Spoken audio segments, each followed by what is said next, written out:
Hello la famille, c'est Manuel Junior Kassi Vivaldi de la Seine, présentateur rubrique culturel Unistar, qui c'est une agence de services et de production qui est en tête li PDG Tony Jean-François qui est comme mission avec équipe li. Mettez en valeur les facettes délaissées, cachées de la culture du pays. Dans l'idée ça, n'a invité à suivre nous à travers YouTube, Unistar, UNYSTAR, venez suivre nous à travers les médias sociaux. Et inviter l'autre jeune pareil ou venir faire même travail là. C'est certain qu'on pas vous guetter, car nous sommes intelligents.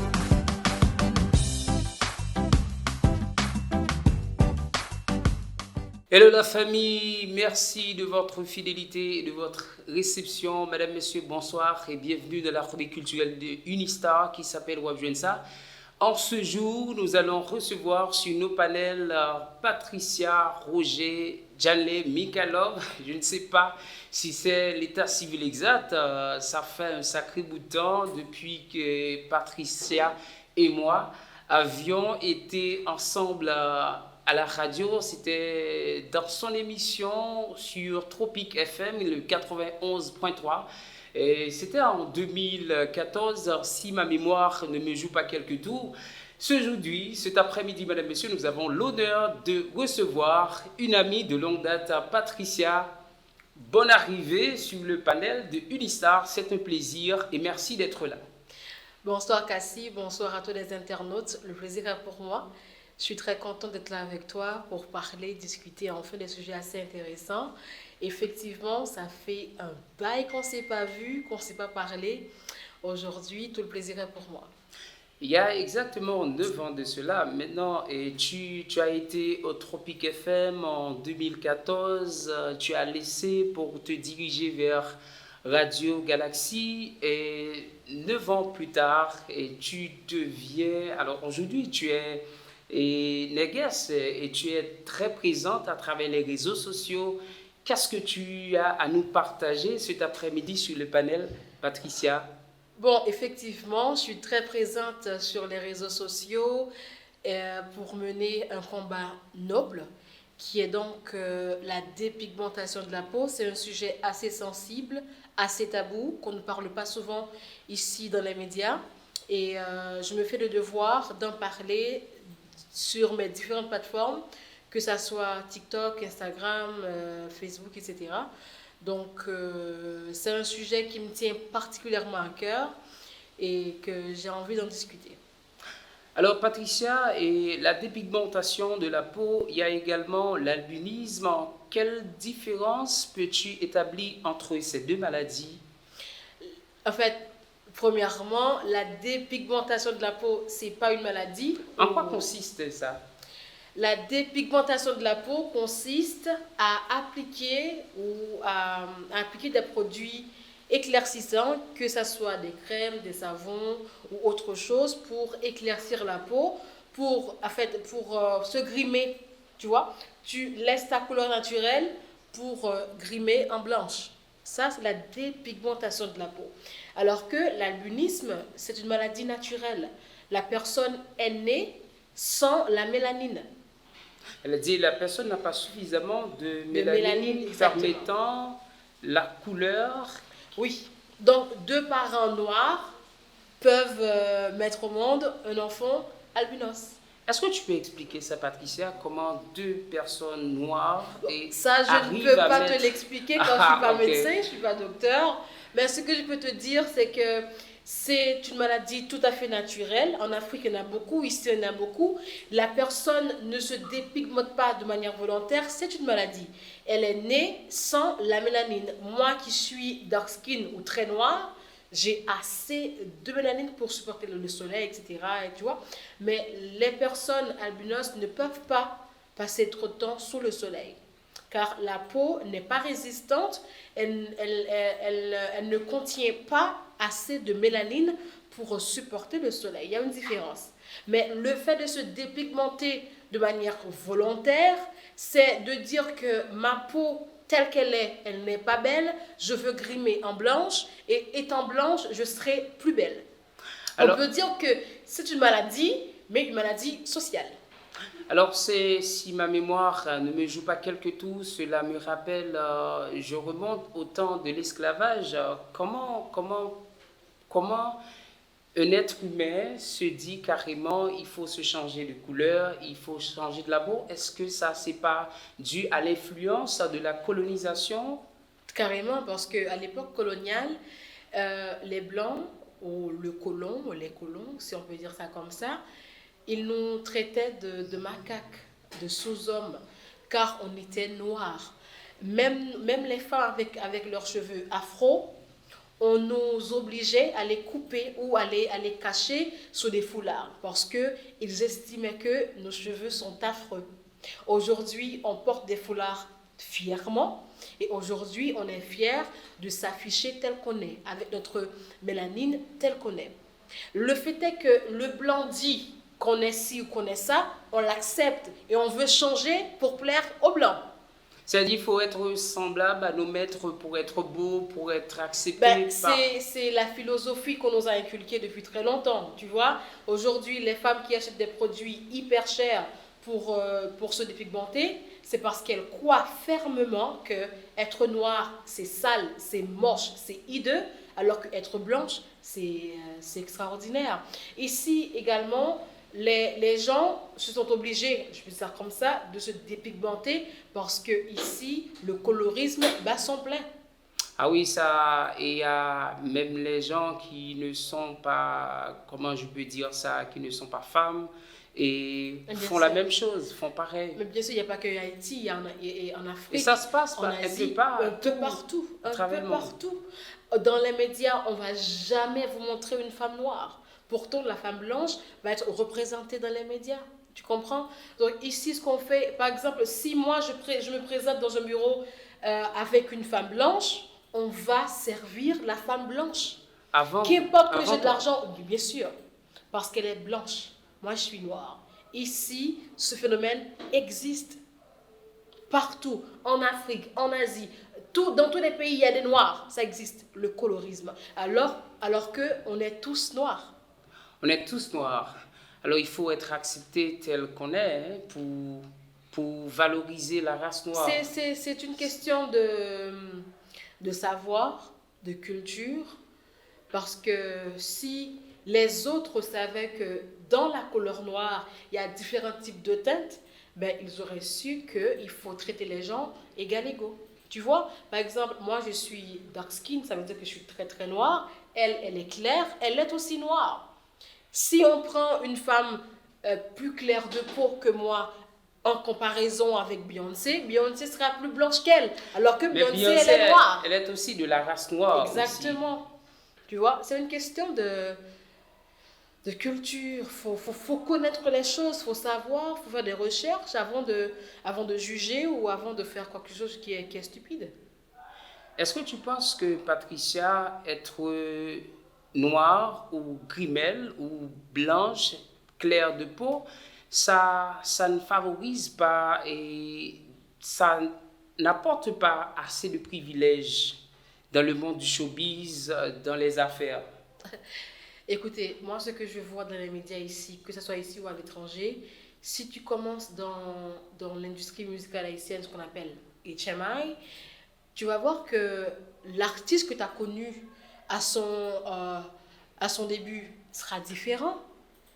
Tu vois, on a par exemple très clair, le type qui chantait dans System Ben, j'ai oublié son nom.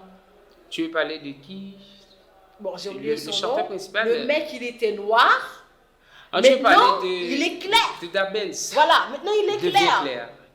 Il a dû changer sa couleur de peau pour se faire accepter par le public. Le mec de Jakut Music, il a une chanson très en vogue aujourd'hui.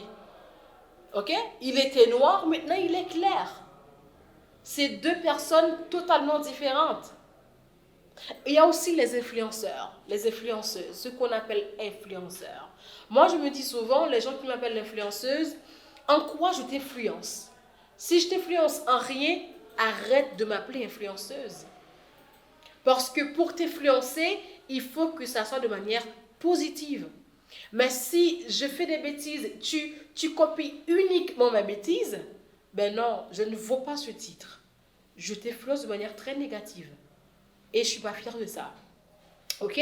Aujourd'hui, les influenceurs, influenceuses, ce sont des gens qui se dépibotent la peau, des gens qui font de la chirurgie. Je ne juge pas. Je ne juge pas. Chacun fait ce qu'il veut, chacun fait ce qu'il a envie de faire. Mais je tiens à vous faire comprendre que tel que tu es, mademoiselle, jeune gens, tu es très belle, tu es très beau. Ton nez là, gros comme ça, il est beau. Tes cheveux crépus, il est beau. Donc arrête de copier les autres qui veulent se changer en autre chose ou en autre personne. Toi, tel que tu es naturellement, tu es sublime. Ah oui, le monde aujourd'hui, pour se faire accepter, il faut être visible à l'image de l'Occident pour se faire accepter. Mais bien sûr, il y a aussi une question d'éducation, comment on éduque nos enfants, comment on leur parle, comment on leur inculque quelques valeurs. Par exemple, si on a dit gros tête, on dit mais gros c'est néon, j'ai ou tête papa, ou gros c'est tête ou nous il y a des choses qu'on ne dit pas aux enfants. Ah ouais. Ou nous être la cigale, là on dit que c'est le thé rouge ta plus belle.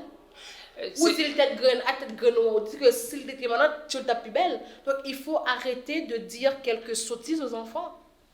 Ceci est tellement vrai, Patricia, et il y a des couples en Haïti qui enfanté, là ils fait un petit monde qui clair et tu peux remarquer que l'enfant c'est le chouchou de la famille à cause de son teint, alors que petit monde qui noir, ils ont l'autre, comme ça a dit ça, et on l'autre acceptation au sein de la famille. Bien sûr, ceci est tellement vrai que moi, quand j'étais petite, en période de nativité, en période de Noël, on m'offrait des poupées. Et c'était des poupées blanches. Donc, j'ai grandi avec l'image de la femme blanche en tête. Donc, la femme blanche, je peignais la poupée, je la douchais. Pour moi, c'était la représentation typique d'une très belle femme. C'est stéréotype, quoi. Aujourd'hui, il y a exactement. Aujourd'hui, il y a un grand travail qui a été fait. Il y a des poupées afro, des poupées noires avec des cheveux afro. Qui viennent de l'Afrique. Exactement. En provenance de l'Afrique, certainement. Voilà. Ok. Donc, c'est d'abord dire à ton enfant que, écoute ma chérie, telle que tu es jolie, tu es belle. Et leur dire aussi que ta couleur de peau, il y a une histoire cachée derrière. Tu vois, c'est toute une bataille qui a été menée pour avoir ce teint-là. Elle n'est pas gratuite. Ah ouais. Tu vois, il faut que l'enfant connaisse son histoire. On a dû payer ça au prix du sang, exactement. Au prix des âmes perdues. Exactement. Leur faire découvrir leurs ancêtres qui étaient des Salines, qui étaient Toussaint. Ok. Donc leur dire que tes ancêtres n'étaient pas seulement des Salines, il y a aussi des ancêtres qui étaient afro, qui nous a donné la liberté, ils étaient noirs. Il y a Nelson Mandela et le fameux président je parlais de Sud-Afrique, qui a dû passer 25 ans de sa vie derrière les barreaux pour la ségrégation raciale, et malheureusement, plus de 30 ans plus tard, rien n'a changé en Afrique du Sud, c'est toujours la même chose qui se fait. Exactement. Un peu partout, et ceci à travers le monde. Exactement. C'est-à-dire, en quelque sorte, et Mandela passé plus de 25 ans pour rien. Exactement. En fait, il y a aussi ce qu'on appelle ce que la société t'impose. La société t'impose un critère de beauté. Pour être belle, il faut que tu rentres dans cette case. La case qui est blanche ou claire de peau, des cheveux longs et lisses, tu vois, mince.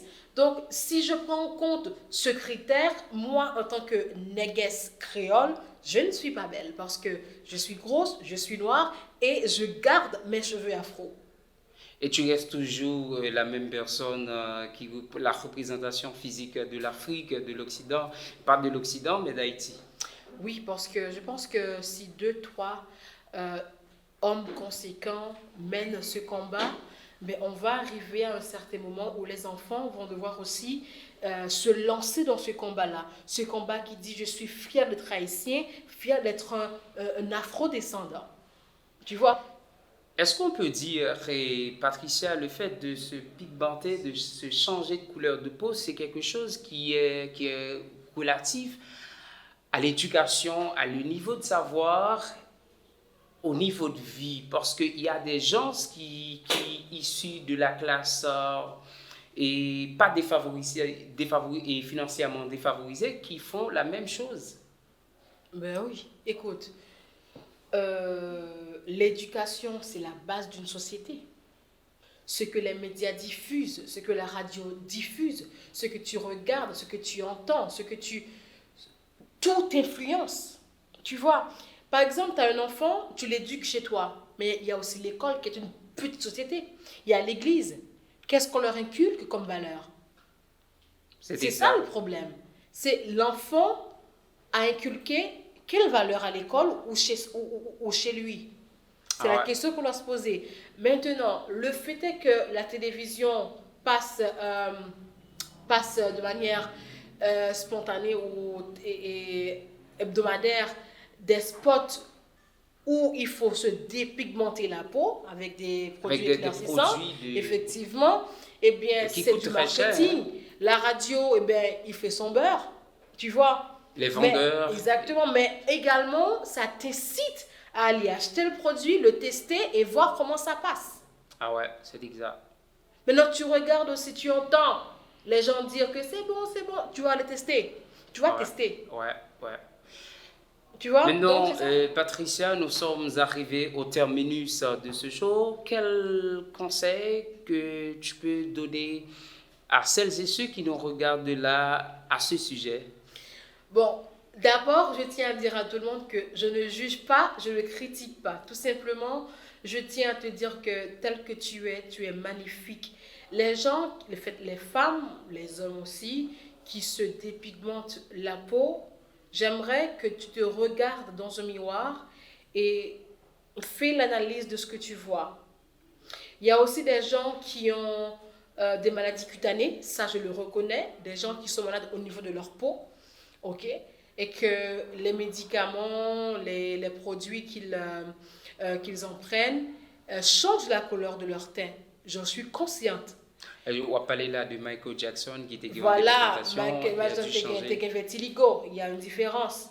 Monde qui a le c'est différent, c'est naturel chez toi. D'accord? Les gens qui ont des zones d'hyperpigmentation, que ce soit au niveau de ton cou, que ce soit au niveau de ton bras, de ton entrejambe, de ton coude, etc., eh ben, tu es belle comme tu es. C'est pas que tu as voulu comme ça, c'est quoi qui comme ça. Quand tu es qui noir par son autre. Les câbles, c'est embâché, c'est des oreilles, les câbles, c'est coup de poignet, tout. Ça, pas fait de où il y a un monde qui est différent. Gardons dans la glace et dites-vous que vous sont très belles négesses, vous sont très belles garçons. Nous gommons en pile, les anciens de gommons en pile, pour gagner pour côté là. Il faut fier de lui-même. Merci infiniment Patricia pour tout cet éclairage. Mesdames, Messieurs, vous avez suivi avec intérêt la rubrique culturelle de Unistar aujourd'hui. Et notre plus prochain rendez-vous pour une autre édition, c'est dans quelques jours. Merci infiniment.